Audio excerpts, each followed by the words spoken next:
Hello. I wanted to reapproach this topic that I've been on about in this channel for the past couple videos. Excuse me, hand. About the whole fitness thing and fitness journey or whatever other weird crap you want to call it. I wanted to talk about how it actually pertains to ADHD, because the last video I posted on it, I wasn't really talking too much about the ADHD perspective. So I wanted to kind of elaborate a bit more on that. And a big part of it, and specifically those who wake up in the morning to work out earlier in the morning, is a phrase that I just recently came across that actually explains it perfectly. And it's exhaust the body, tame the mind. Now, what does that mean? Well, what happens when you go to the gym, when you work out, when you do resistance training, or any sort of training for that matter, especially if it's tough, is you are focused on training, right? You're focused on training. You're focused on forming your body. You're focused on the workout. You're focused on stuff like that.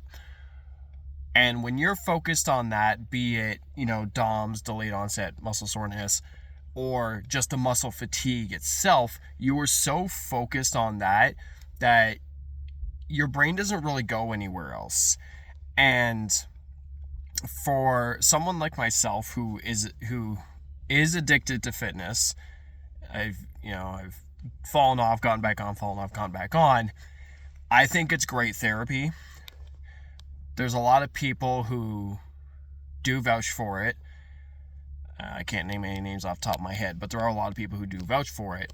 And what it means when people say exhaust the body, tame the mind, it doesn't mean that you're too tired to think. But to a degree, there's some semblance of that interwoven into that statement. Because the problem with a lot of us with ADHD is our brains are too busy, and a lot of times it's because we're not stimulated enough. And we live in a society now where we are constantly stimulated by everything, and we don't even realize it. So when you go to the gym or you work a hard job, that's something too. Work a hard job or go to the gym or do anything that is physically taxing on your body in a productive way. It kind of, how do I word this? It kind of reframes your mindset in a way. It does not cure you. That's hard to say. It does not cure you of ADHD. Myself and those of us with it who work out and go to the gym and are addicted to fitness, it's still there. It hasn't gone anywhere.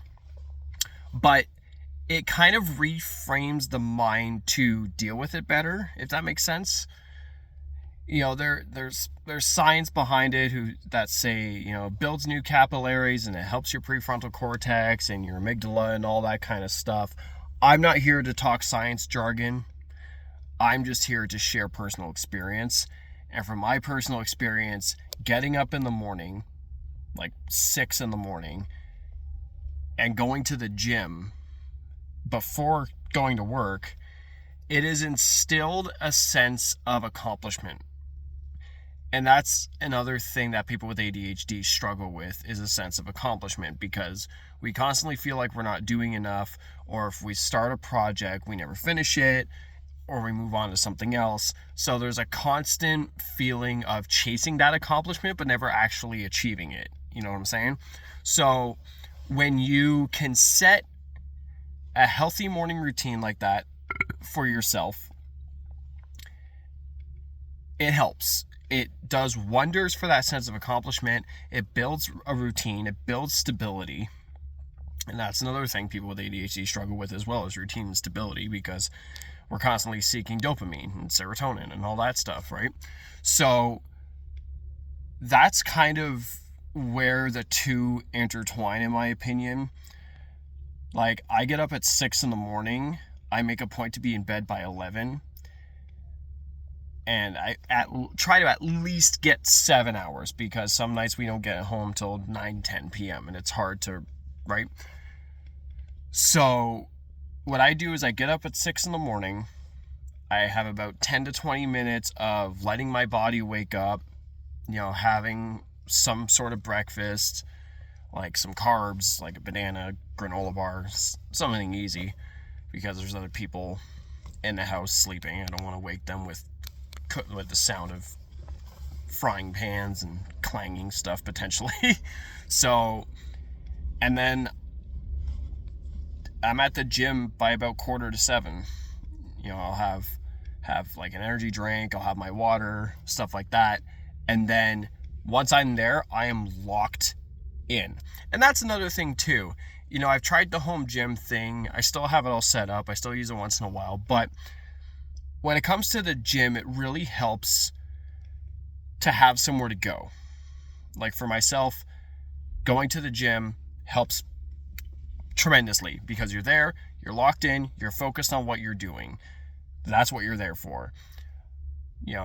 With having a home gym, again, I can't speak for everyone with ADHD, I can only generalize.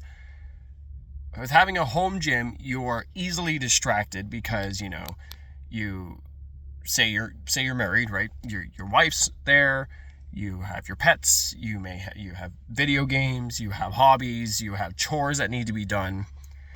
And that's distracting. That's super distracting, whether you realize it or not. And it's not even like in this context, it's a bad distraction because you're trying to focus on working out, but you have 5 other things around you that you feel you need to focus on instead.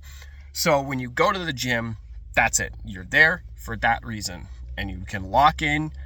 You worry about it all after. It's just like one of my earlier videos I mentioned about being kind to your mind. You worry about it later. So that's kind of my perspective on how fitness and ADHD correlates together. It's exhaust the body, tame the mind. And yeah, I'm just going to cut it off here before I ramble on more.